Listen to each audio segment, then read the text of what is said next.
The director and the band. The Texas Panhandle's in the midst of flyover country. Music there synonymous with Bob Wills and George Strait.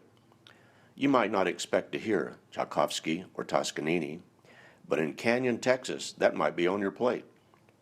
It'd be coming from one of those small teacher colleges, a state university called West Texas A&M. The school's been out there on the plains for ages, but rarely spoken of beyond its immediate domain.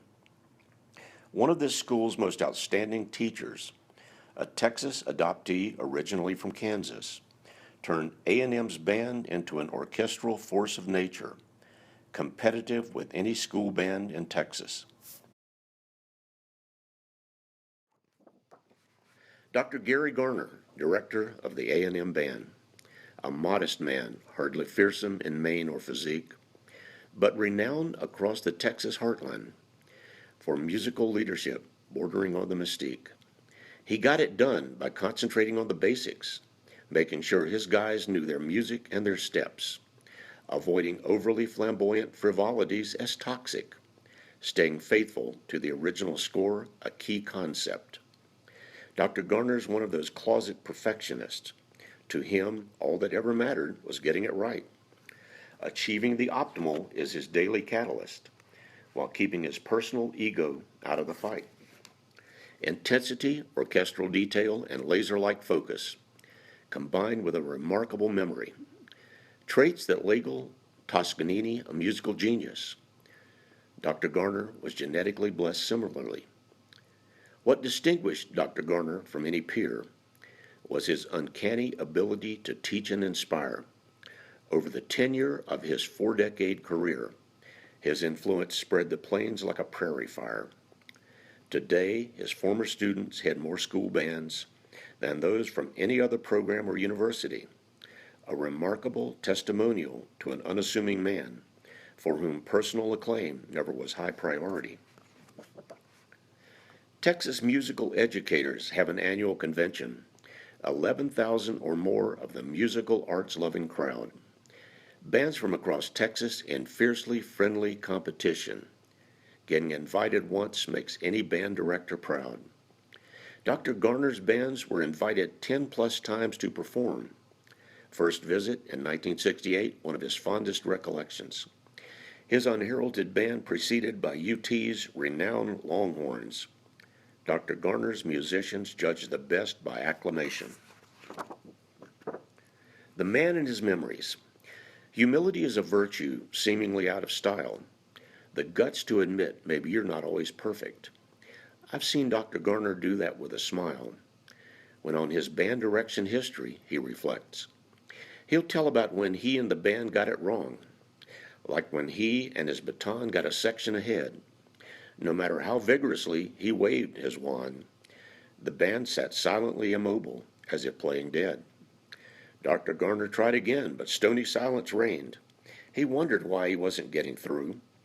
Then a band member timorously explained, "Sir, you're on Section 3. We're on Section 2. The near 4 decades of Dr. Garner's band direction. His band's members numbered 100 or so annually. What's amazing is Dr. Garner's almost total recollection of each member's name and their musical ability. Give him a name and he'll give you an anecdote, something that made that person memorable. He loved them all, but his stories never sugarcoat.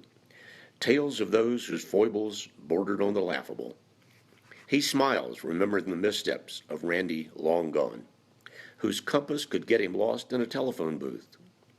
Once he singly marched off toward another time zone, scurried back in line when he realized the bitter truth. Many of Dr. Garner's former students describe him as a man they could approach without trepidation. In his nearly 40 years of directing the West Texas band, nothing ever sullied that reputation. But he admits there were student-teacher interactions that gave even him a moment of pause. Pondering what was behind a particular peculiar action. Was there a mysterious, hidden cause? Like when his first chief twirler majorette sent a letter introducing herself to him, saying henceforth he'd never have to sweat. trouble from any of her twirler kith or kin. Afterward, any time he and she reunited, he'd gleefully recount how it all began. A friendship that couldn't even be blighted by the weirdest introductory letter known to man.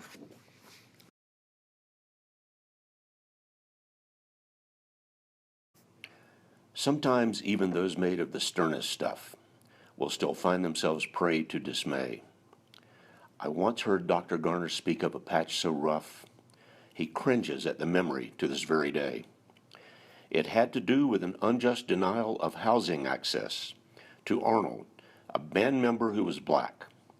The doctor's fervent objection met with no success, and he wasn't permitted a second crack. 40 years later, Arnold's father had passed. Dr. Garner called Arnold with condolences. When about the incident, Dr. Garner asked, Arnold said he himself had no remembrances. Dr. Garner still views this as a personal failure, that he was unable to right an obvious cultural wrong, that it bothers him today more than it does Arnold. Perhaps says more about the singer than about the song. Hinting of parallel universes and dimensions. Could he be an extraterrestrial music champion? His competitors wouldn't offer much dissension.